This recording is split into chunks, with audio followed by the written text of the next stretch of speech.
तो क्या वक्त नहीं आ गया औरतों को आत्मविश्लेषण करने का?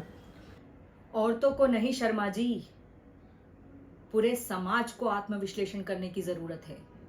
क्योंकि जब औरतें फील्ड पर उतरती हैं ना, फिर चाहे वो पुलिस हो या पॉलिटिशियन, हमेशा उसकी काबिलियत पर क्यों सवाल उठाए जाते हैं। क्योंकि सवाल काबिलियत का नहीं है ना शिवानी जी, सवाल प्रकृति का है। मदर नेचर ने औरत और मर्द में फर्क किया है, तो हम कौन होते हैं बहस करने वाले? और जब मॉडर्निटी के नाम पे हम ये फर्क भूल जाते हैं तो रामायण तो होगी ही।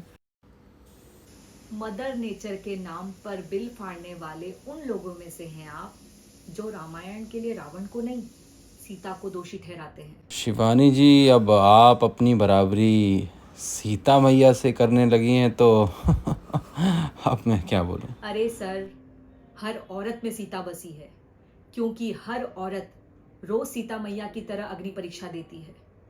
पर सवाल सिर्फ उसी पर उठाए जाते हैं। इसमें कोई शक नहीं है कि औरतों को बहुत सहना पड़ता है, लेकिन संघर्ष के बाद बराबरी का जमाना तो आ ही रहा है। धीरे धीरे ही सही, लेकिन औरतों को बराबरी के मौके तो मिल ही रहे हैं। लेकिन हर काम औरत के बस का हो, ये जरूरी तो नहीं। एक वक्त था जब यही सब कहकर औरतों को पढ़ाई के लायक नहीं समझा जाता था, और आज भी ज्यादातर लोग ऐसा ही समझते हैं। बाय द वे, किस बराबरी की बात कर रहे हैं आप? कुछ औरतें पढ़ लिख क्या ली, उनकी और मर्दों की जिंदगी एक बराबर है?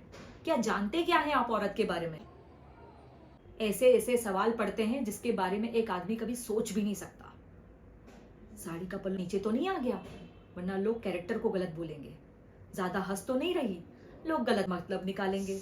ऑफिस में काम कम तो नहीं कर रही, वरना औरतों के बस की बात नहीं है ये कहकर लोग प्रमोशन रुकवा देंगे। घर जाकर खाना बनाना पड़ेगा। क्यों? क्योंकि घर में काम दोनों भले करें, पर खाना तो औरत ही बनाएगी। आदमी रात भर काम करे तो घर वाले कहते हैं, हाय कितना काम करना पड़ता है बेचारे को। औरत रात भर काम करे तो कहते हैं, ऐसा कौन सा काम है जो रात भर करना पड़ता है। और इसके अलावा हमें ऐसी ऐसी चीजों के बारे में सोचना पड़ता है रोज, जिसके बारे में सिर्फ एक औरत ही समझ सकती है। ब्रा का स्ट्रेप तो नहीं दिख रहा, जो इतनी देर से घूर रहा है, कहीं कुछ उल्टा सीधा तो नहीं कर देगा। और भीड़ में एक मर्द हम औरत को कभी भी कहीं भी किसी भी जगह छू सकता है, क्योंकि एक औरत जब पब्लिक प्लेस में होती है तो वो पब्लिक प्रॉपर्टी बन जाती है। बसेज में हमारी सीट रिजर्व्ड है, इससे भी मर्दों को दिक्कत है। कहते हैं बराबरी भी चाहिए, रिजर्वेशन भी चाहिए। अरे, हर महीने बदन से पानी की तरह खून टपकेगा, सर फटेगा, पैर फूल जाएंगे ना, तब बात करेंगे हम औरत और मर्द की बराबरी की।